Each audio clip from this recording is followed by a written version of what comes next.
Escritura no livro de Hebreus, capítulo 10.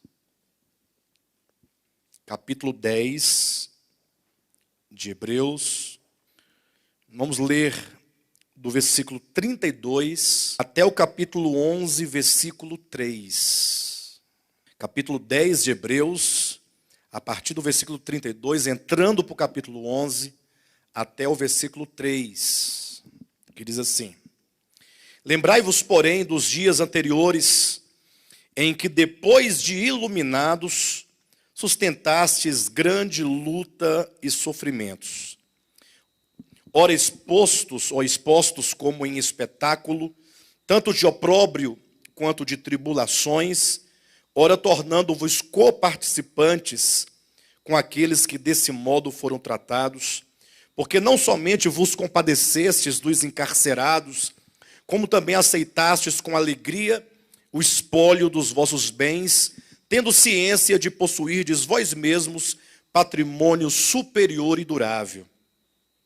Não abandoneis, portanto, a vossa confiança, ela tem grande galardão. Com efeito, tendes necessidade de perseverança, para que, havendo feito a vontade de Deus, alcanceis a promessa.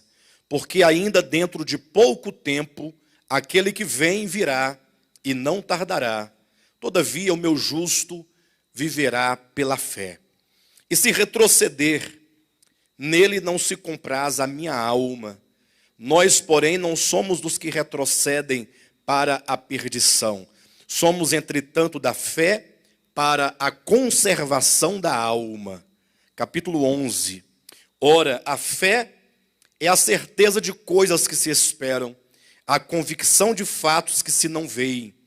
Pois pela fé os antigos obtiveram bom testemunho. Pela fé entendemos que foi o universo formado pela palavra de Deus, de maneira que o visível veio a existir das coisas que não aparecem. Amém? Muito bem, amados, estamos aqui chegando já na conclusão desta epístola aos Hebreus, levando em conta que até onde nós lemos aqui na semana passada, até onde nós estudamos, até o capítulo 10, versículo 31, o apóstolo, escritor dessa epístola, tratou com bastante contundência acerca da verdade de Deus na pessoa de Cristo. Isso ele o fez numa relação de comparação ou numa relação de oposição que seja entre a verdade pré-anunciada em forma de sombras e figuras no Antigo Testamento e a verdade em realidade na pessoa de Jesus Cristo, ou seja, do Verbo encarnado de Deus. Então, quando se lê a Epístola aos Hebreus, uma coisa nos fica muito clara, é o fato de que a verdade de Deus revelada nas Escrituras Sagradas, ela se dá de duas maneiras bem distintas. No Antigo Testamento, a verdade de Deus ela é revelada, ainda que palidamente, ainda que de uma maneira muito rudimentar, mas é revelada. Embora numa forma de sombra e de figura. Ou seja, é a verdade de Deus, cujos contornos não são bem delineados. É a verdade de Deus, mas ainda numa linguagem humana, numa linguagem rudimentar, conforme o próprio apóstolo Paulo, no Novo Testamento, vai nos falar numa linguagem infantil.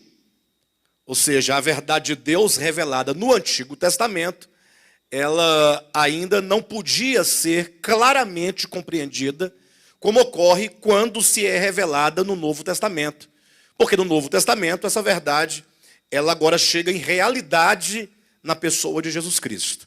E isso fica, essa verdade que estou apontando para os irmãos, ou seja, essas duas maneiras ao longo da história que Deus usa para revelar a sua verdade, as sombras e a realidade, pode ser encontrado lá em João, no Evangelho, capítulo 1, versículo 17, quando é dito que a lei foi dada por intermédio de Moisés. Ao passo que a graça e a realidade vieram por intermédio de Jesus Cristo.